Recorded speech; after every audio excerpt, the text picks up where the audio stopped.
Now I want to make a presentation about the company in the palm oil industry. The SQQMK1034 CALCULUS is the leading producer of the CSPO. The company has operated across 12 countries. They focus on the upstream and the downstream activities such as the plantation development and also the FFB processing. The land development and the renewable energy also is a part of its core business. FGV Holding Berhad is the leading producer of the crude palm oil. The company has operated in 7 countries and its core business is focused on the upstream, which can generate the largest revenue for the company. Its downstream, such as the refining and the oleochemical production. And the core business also involves the sugar, the oil and fat production, the logistics, and also the consumer product. So, this part is focused on the operational process. We choose the production cost efficiency because it is critical managerial issue. Company needs to balance the output expansion with contract, such as the labor, land, and machinery. Our group used 2 cubic cost function to model the relationship between monthly fresh fruit bunch output and production cost. These functions are continuous and differentiable, allowing us to capture the nonlinear behavior of production cost as output increase. Our group chose cubic function because they capture nonlinear costs, high fixed costs at low output and rising costs at high output. This model is suitable for differentiation and integration and is consistent for both companies.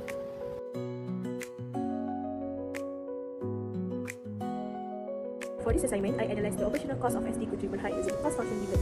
To understand how cost change as production grows, I first calculated the marginal cost by taking the first derivative. In business terms, this marginal cost represents the estimated cost of producing exactly 1 more unit at any given production level. It helps the company see if their expenses are increasing or decreasing with each new unit added to the line.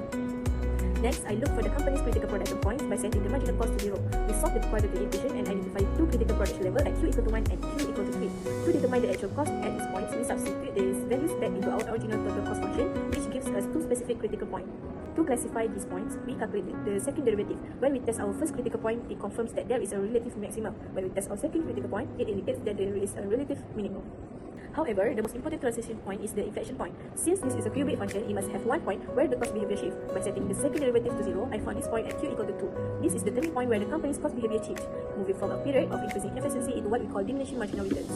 Finally, I selected an interval from 0 to 5 minutes. Starting at 0 allows us to see the full cost from scratch, while the 5 minutes is a target that covers all the critical points we identified earlier.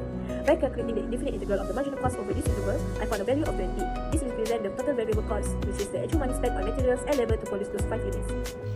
Next, I will present for FGV Holding Berhad. First, we have the cost function C to Q equal to Q cubed minus 12Q squared plus 36Q plus 15. The first derivative of this function, which we find by differentiate, give us C prime Q equal to 3Q squared minus 24Q plus 36. This represents the marginal cost, which indicates how much the total cost change when the quantity produced increased by 1 unit.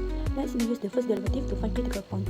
By setting C prime Q equal to 0, we solve for Q and get 2 values, which is Q1 equal to 2 and Q2 equal to 6. By substitute this variable into the cost function, we calculate the cost at Q equal to 2 is 82 and Q equal to 6 is 50. To classify the critical point, we find the second derivative, which is CQ equal to 6Q minus 24. When Q equal to 2, the second derivative is negative, indicate a relative maximum at Q equal to 2. When Q equal to 6, the second derivative is positive, indicate a relative minimum at Q equal to 6.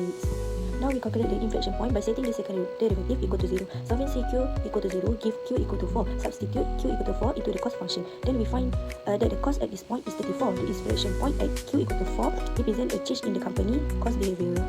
Finally, we calculate the net change in total production cost by integrate the marginal cost function from Q equal to 2 to Q equal to 6. This gives us a result of negative 32, indicates the total cost decrease as the production increased from 2 to 6 units.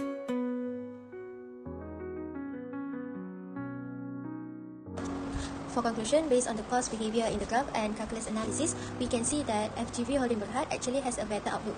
Even though its total cost is higher at lower production level, the cost starts to decrease as production increases. So this shows that FGV becomes more efficient when it produces more units. Meanwhile, for SQQMK1034 Berhad, the cost is only low at a small production level. After reaching that point, the cost increased quite fast, which means the company is only efficient if it produces in a smaller quantity. So overall, FGV Holding Berhad is the better option because it can achieve lower cost per unit when production increases, and it also has a better potential for long-term growth.